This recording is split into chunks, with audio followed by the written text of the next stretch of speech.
Kim Jong-nam, brother of North Korean leader Kim Jong-un, mysteriously died in a Malaysian airport in 2017. Moments before his death, security footage found two mysterious women rubbing something on his face. It turns out that this was a prank, however, moments later, Nam can be seen going to a medical facility in what would be the final moments of his life. Who were these women? What was the prank? And was this an accident?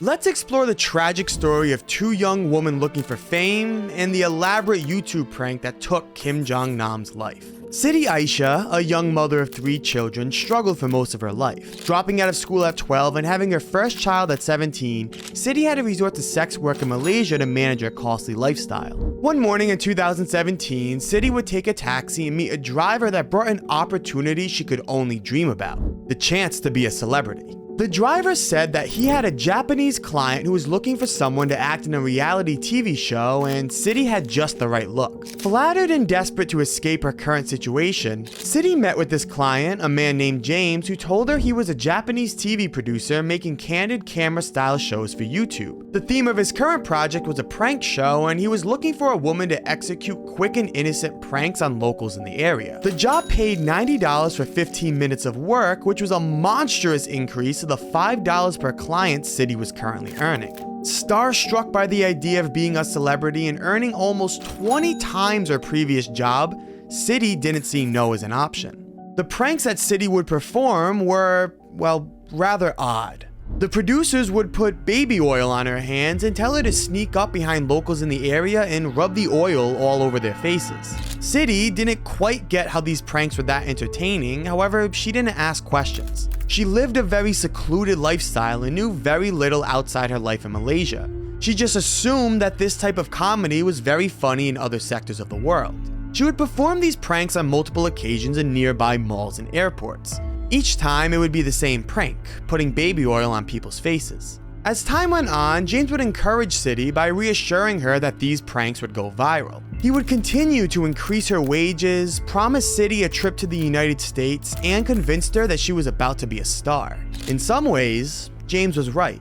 Siti was about to be known across the globe, just not in the way she envisioned. One day, Siti was given a $200 bonus and was told that her next prank could propel her into international stardom. This was because the team planned a fake prank on a stage actor who would react in a way that would cause the video to go viral. Siti, more encouraged by the money at this time, could care less. She was getting paid a ridiculous amount of money to put baby oil on people's faces. Staged or not, Siti knew her job and knew how to do it right. The prank was planned to occur at the Kuala Lumpur International Airport, a common location for this prank show at the time. This time around, however, a second actress named Wang Ti Huang was hired alongside Siti to engage in the prank. Everything occurred exactly how it always had. The woman would meet at the airport, James would put baby oil on their hands, and they would be sent out to prank visitors walking by. The only difference being that this prank would be executed on the stage actor. However, unbeknownst to the woman, the man they pointed out wasn't an actor at all, but instead Kim Jong-un's half-brother,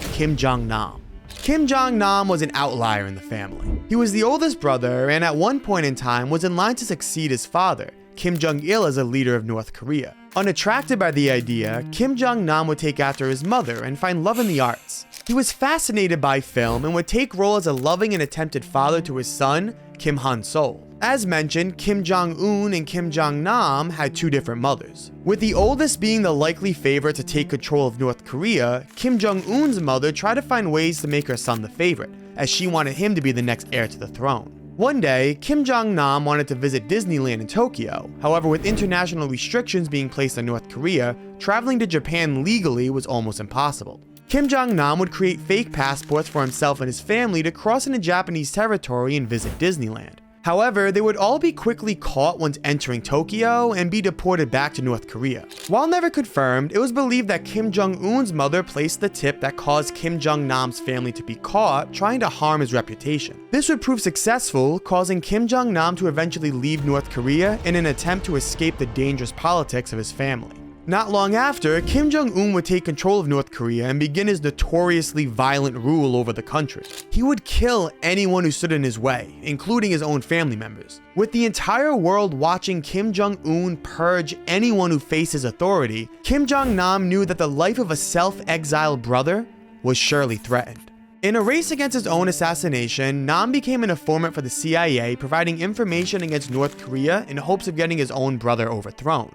However, despite his efforts, Kim Jong-un would prove to be victorious in what was one of the most elaborate assassinations ever executed. With North Korea being viewed as one of the most repressive and violent countries at the time, officials wanted this assassination to stay quiet. With much planning on the best way to go about this, they began to ponder a more unorthodox strategy. What if they trick someone, a complete nobody, to execute the plan for them? A plan so well constructed that once it's over, no one would know where to point or who to accuse. A plan that has been in motion for several months, taking advantage of the innocent dreams of a young girl named Siti Aisha. See, there was no TV prank show, nor any plan to propel this woman into international stardom through YouTube. A team of North Korean assassins needed to convince an unknowing civilian to sneakily rub oil on people's faces. For months now, Siti would arrive at a shoot, get baby oil rubbed on her hands, and surprise attack a local in the area. Nothing bad has ever happened, so why would today be any different? Well, on the day of Kim Jong-nam's assassination, everything went as it routinely goes. They report to James, he puts baby oil on their hands, and they get sent off to complete the prank. However, today, it wasn't baby oil being placed on their hands, but instead a deadly nerve agent known as VX, one of the most dangerous chemical weapons in the world. The substance felt no different from the baby oil Siti has used countless times. There was nothing that alluded to this prank being any different from the rest. She and Hwang went out, rubbed the substance on Nam's face, went to the bathroom to wash up, and left the scene. Kim Jong-nam, on the other hand, was having a much different experience. He immediately located the nearest security worker at the airport and informed them of what just happened. Fearing for his life, he makes his way to the on-site medical facility, noticeably limping along the way. See, VX is a very fast-acting nerve agent. Almost immediately blocking signals from the brain to vital organs in the body, any exposure to this substance must be immediately rinsed for any chance of survival. Unfortunately, at this point, Kim Jong-nam was a dead man walking. Security cameras find Nam entering the medical facility, and as the crowd builds watching the fate of a once likely North Korean leader diminish, Kim Jong-nam dies only 20 minutes after the prank, proving Kim Jong-un's master assassination attempt to be successful. Almost immediately after, all employees of the supposed TV production crew would board flights and successfully retreat back to North Korea, leaving Siti and Hwang stuck with the mess they just created. The two women were arrested for murder and were set to face the worst punishment possible in Malaysia: